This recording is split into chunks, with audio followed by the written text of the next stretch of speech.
maka kita harus bayar upeti kepada raja daerah itu. Karena kita belum kuasa. Orang khawatir itu pasti nggak bisa tidur. Orang nggak bisa tidur pasti sering sakit. Nah, muter lagi. Taklukkan raja khawatir itu dalam hidup kita. Kuasai. Dengan cara kita belajar mengenal Papa yang luar biasa. Tahu semua hal dalam hidup kita. Maka itu kalau ada di antara kita sampai hari ini belum berani nyerah total. Karena masih takut. Ya kalau iya, kalau tidak. Terus kan bagaimana nanti?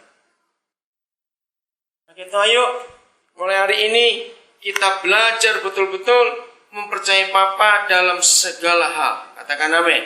Kalau kita bisa mempercayai dalam segala hal, saudara, hidup itu penuh dengan sukacita yang luar biasa. Gak ada lagi yang kita takuti dalam hidup ini. Habis dia yang paling tahu apa saja yang ada dalam diri kita, dia itu yang paling tahu. Kita lihat kitab Rut. Nah, Rut ini satu pribadi yang sangat hebat. Nah, kita harus belajar dari Rut. Dia bukan orang Israel, dia orang Moab. Bangsa yang harusnya dihukum. Tapi gara-gara menikah dengan keluarga Israel yang cinta Tuhan, Tuhan jadikan dia orang hebat. Dan ingat, Tuhan Yesus salah satu nenek moyangnya adalah Rut ini, orang Moab ini. Pasal yang kedua, ayat yang pertama. Jadi mereka sudah pulang ke kampungnya lagi, ke Bethlehem. Ya. Ayat 1, Naomi itu mempunyai seorang sanak atau famili dari pihak suaminya. Seorang yang kaya raya dari kaum Elimelek namanya Boas. Maka Rut perempuan Moab itu berkata kepada Naomi. Kita masih ingat ceritanya, dua janda. Satu janda tua, satu masih muda. Dan mereka dua-dua miskin.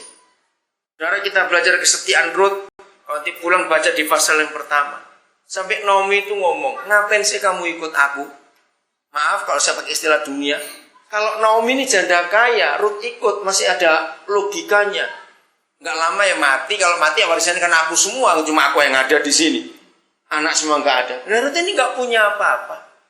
Apa yang dilihat oleh Rut? Naomi nggak punya apa-apa. Saudara, menantu ini menantu yang luar biasa. Rut ngomong, Tuhanmu itu Tuhanku, bangsamu itu bangsaku. Kamu mati di mana, dikubur di mana, aku mau mati dikubur di situ. Naomi nggak bisa apa-apa. Nah, kesetiaan ini yang dilihat oleh Papa di surga. Saudara, ayo kita belajar. Kalau seorang Rut yang orang kafir Moab berani percaya kepada Tuhan mertuanya. Dengarkan ini ya. Berarti dia dari kecil nggak pernah kenal Tuhan Israel. Betul tidak? Nah sayangnya, kenapa iman Naomi itu nggak disebutkan? Itu yang saya mau cari sampai ini belum ketemu. Maksud saya begini. Kalau Rut ini nggak lihat sesuatu yang spesial di mama mertuanya, apa alasan dia ikut? Boleh nggak saya mikir seperti itu, saudara? Pasti ada something. Nah cuma itu apa saya belum ketemu sampai hari ini. Apa yang dilihat? Kalau misalnya mertuanya pakai gelang 2 kilo, kalung 1 kilo gitu mungkin. Maaf saya coba contoh. Itu dilihatin terus saja. Dan cepat mati kamu, cepat mati tidak. Maaf itu cuma logika manusia aja. Dia nggak punya apa-apa. Sampai ingat perkataan Naomi yang mengharukan. Pikirlah, kalau aku kawin lagi sekarang misalnya. Lalu malam ini pun langsung bisa punya anak. Sampai Naomi ngomong gitu.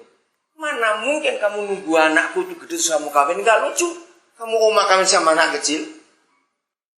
Karena dalam hukum Yahudi boleh. Kalau suami mati lalu punya kakak atau punya adik yang belum menikah, ini janda bisa menikah. Sampai Naomi ngomong kayak begitu, saudara.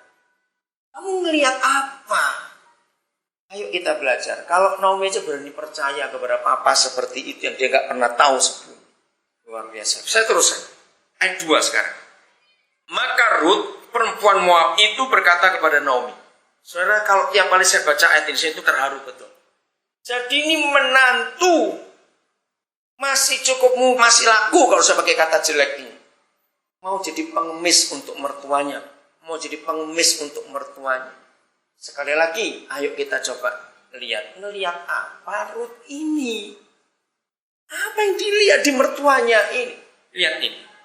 Biarkanlah aku pergi ke ladang, memungut bulir-bulir jelai di belakang orang yang murah hati kepadaku. Hukum Taurat Itu dikenal.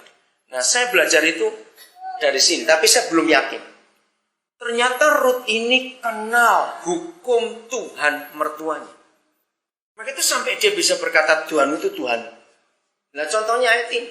Hukum Taurat itu berkata, orang kaya yang lagi panen, itu semua pegawainya, waktu pegang genggaman gandum atau bulir itu nggak boleh kenceng-kenceng. Kenapa? Sengaja supaya ada yang jatuh. Nah, yang jatuh itu, kalau istilah Jawa, dileles. Diambil oleh para orang miskin di belakang itu. Luar biasa hukum kasih ini. Nah, Ruth itu nawarkan diri karena nggak ada makanan. Jelai itu lebih rendah dari gandum. Sebetulnya jelai ini bukan makanan orang. Tapi pas hari musimnya musim jelai sudah bukan makanan orang, dia mau leles lagi. Jadi pengemis itu. Ini yang luar biasa. Nah, saya belajar satu hal ini. Ini yang membuat Papa di surga itu merasa berhutang kepada orang kafir ini. Kok mau-maunya berani nyerah total itu tadi. Dan saat Naomi kepadanya, pergilah anakku, pergilah ia lalu sampai di ladang dan memungut jelai di belakang penyabit-penyabit. Kebetulan ia berada di tanah milik Boas yang berasal dari kaum Elimelek. Saudara, inilah bukti dari penyerahan. Kurang berapa hari lagi tahun ini habis. Semua perusahaan pasti akan tutup buku, istilahnya ngitung untung rugi tahun ini. Seharusnya semua kita anak-anak Papa di surga pun harus tutup buku tahun ini. Ayo kita buat tabel 12 bulan ini apa sih terjadi dengan kita. Ya, tabel yang saya paling suka setiap tahun, saudara. Maaf, jangan saudara ikut kalau saudara belum sampai ke situ.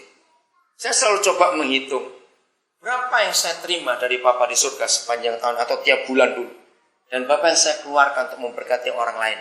Dan berapa yang saya pakai berdua suami istri. Saya selalu ngitung itu untuk melihat. Supaya setan tidak punya hak untuk menuduh saya. Lalu yang lain-lain. Soal iman. Soal kekudusan. Coba hitung semua. Soal penyerahan. Terus hitung, tidak ada khawatir. Di bulan keberapa kita banyak khawatir tahun ini. Ayo hitung. Supaya kita lihat grafik iman kita bagaimana. Pengenalan kita kepada Papa bagaimana. Menarik sekali kok kita hitung. Ya nggak usah ingat semuanya lah. Coba Januari ada apa, Februari ada apa. Pasti, saudara. Saya cuma ngomong jangan tersinggung itu, saudara. Kenapa? Ya, tapi jangan marah, saya janji jangan marah. Rata-rata manusia itu seneng nyatet utangnya orang. Jangan marah ya. Nah, seharusnya kita catat juga. Apa saja yang Papa sudah buat 12 bulan ini, apa saja. Kita gagal di bulan keberapa. Lalu kita cari kenapa kita gagal di bulan itu. Ada apa ya bulan itu. Kenapa? Kalau kita mau buat hitung-hitungan, maka tahun yang akan datang, kita akan lihat lagi. Ingat pepatah berbunyi, hanya kalau dia bodoh, yang jatuh ke lubang yang sama untuk kedua kali. Nah, kalau kita melihat tahun yang sudah kita lewati, di bulan berapa, ada apa, kenapa. Kiranya tahun yang akan datang itu, kita akan jadi lebih baik lagi. Amin. Karena kita mau menyenangkan hati Papa di surga. Kalau kita bisa menyerah total kepada Dia, hidup ini indah. Salah satu bentuk penyerahan total adalah jangan banyak tanya. Kenapa? Coba saudara renungkan. Kalau anak-anak kita selalu tanya why, jengkel nggak kita ini? Betul? Jengkel. Sudahlah kamu ikut aja why terus kenapa? Nah, seperti itu Papa di surga dengan kita. Ayo dalam hidup ini, mulai hari ini serius kita mempercayai Dia dalam segala hal. Amin. Enggak usah ragu-ragu lagi. Enggak usah meragukan Dia. Dia yang paling tahu tentang apapun juga dalam hidup ini. Coba renungkan ini. Sampaikan kepada semua teman-teman kita, sosok kita yang lain. Menyerah itu indah. Tapi menyerah bodoh-bodoh lain. Anak-anak itu menyerah kepada kita, orang itu bukan karena bodoh. Karena tahu. Apa yang Papa Mamanya mau buat, itu pasti yang terbaik. Masukkan itu dalam kehidupan kita. Semua yang di depan kita masih merupakan misteri, katakan amin. Gak ada yang bisa tahu. Yang tahu cuma Papa sendiri. Tahun depan juga begitu, misteri. Tapi jangan takut. Karena Dia yang paling tahu akan kehidupan. Kalau kita bisa nyerah itu tidurnya enak, makan juga enak, nggak risau, nggak gelisah, nggak apa-apa. Karena kasihnya yang ajaib itu menguasai kita. Ayat yang terakhir supaya kita makin yakin di dalam kasihnya yang luar biasa. Gua tawari pasal yang ke-20. Seandainya hal ini terjadi dalam kehidupan kita di hari-hari yang akan datang, ayo kita belajar seperti Yosafat ketika dia mau menyerah. Gua tawari pasal yang ke-20. Seandainya kita mengalami seperti yang Yosafat alami. 2 Tawari 20 ayat 1. Setelah itu Bani Moab dan Bani Ammon datang berperang melawan Yosafat bersama-sama sepasukan orang Meonim. Bayangkan, tidak ada persiapan, nggak ada tanda-tanda kalau mau diserang, tiba-tiba saja. Ayat 2. Datanglah orang memberitahukan Yosafat, suatu laskar yang besar datang dari seberang laut asin dari Edom, menyerang tuanku. Sekarang mereka di Hazeson Tamar, ini Engedi. Seraja-rajanya dia, sehebat-hebatnya tentara. Tapi kalau tiba-tiba diserang dengan 4 pasukan sekaligus, ya gak siap juga. Ayat 3 soalnya penting sekali. Maka itu apa saja yang kita alami, belajar untuk menyerah pada Papa karena dia yang paling tahu. Katakan amin. Dia yang paling tahu tentang kita. Sampai detail-detailnya pun dia tahu. Yosafat menjadi apa? Takut. Wajar, dia manusia kok. Bisa juga kita takut. Nah, yang penting saudara bukan takutnya. Dengar ya. Yang penting itu reaksi kita dan sikap hati kita. Tolong catat. Apa saja masalah yang kita hadapi, bukan masalah itu yang kita harus selesaikan. Tidak. Belajar dari hal ini. Lagi sekali saya katakan, apa saja yang masalah kita hadapi, besar, kecil, berat, ringan, bukan itu.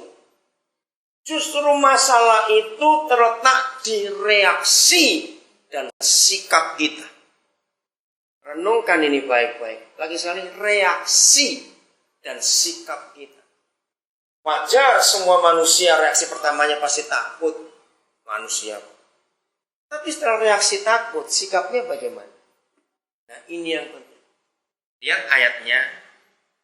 Yosafat menjadi takut. Ini hebat. Lalu mengambil keputusan untuk mencari Yahweh. Gak rapat ini. Seharusnya sebagai raja, kepala negara, ya rapat dengan negara dalam bahaya kok. Hebat. Mencari Yahweh. Mengambil keputusan mencari Yahweh. Ia menyuruhkan kepada seluruh Yehuda supaya berpuasa. Nah, jangan ambil kata puasanya. Saya gak suka. Karena banyak orang salah ngerti. Apa-apa puasa. Tapi konsepnya supaya tambah sakti. Bukan itu. Nah, kalau puasa supaya tambah sakti, apa bedanya dengan dukun? Puasa di sini artinya mencari kehendak Papa untuk tahu strategi apa yang diambil. Seperti yang Tuhan Yesus pernah katakan di satu ayat. Jenis ini nggak bisa kamu usir kecuali dengan doa dan puasa. Masalahnya bukan di puasanya. Masalahnya menundukkan diri, menyendiri, jangan sibuk dengan orang dengan apa, cari papamu, nanti papa kan beritahu strateginya. Nah, banyak gereja salah ngerti, pokoknya puasa tapi nggak berdoa, itu namanya mogok makan. Jadi yang penting itu menyendirinya, bukan nggak makan, nggak minumnya. Kiranya tahun akan datang kita sungguh-sungguh jadi anak papa yang menyenangkan hati. Ada apa-apa reaksi kita. Kalau Yosafat nggak mengenal dia sebagai papa, nggak mungkin reaksi seperti ini. Cari dia. Sama seperti anak-anak kita. Kena sakit dikit, luka dikit, pasti cari dirinya mana, maminya mana. Pasti cari. Nggak cari tentaranya Yosafat, cari papa di surga. Sekali kalau reaksi dan sikap kita menghadapi apa saja itu benar, maka masalah akan gampang di atas. Jadi kuncinya adalah kalau kita tahu dia bisa mengenal kita. Saya ulangi lagi, tidak ada di dunia ini ada pribadi yang bisa mengenal dan mengerti kita sedetil itu kecuali Papa di surga. Ikuti apa yang dia mau, maka hidup itu akan menyenangkan sekali. Gak usah takut, gak ada apa-apa saja. Supaya kita tetap menjadi berkat dalam kondisi seperti apapun juga. Amin. Tuhan memberkati kita.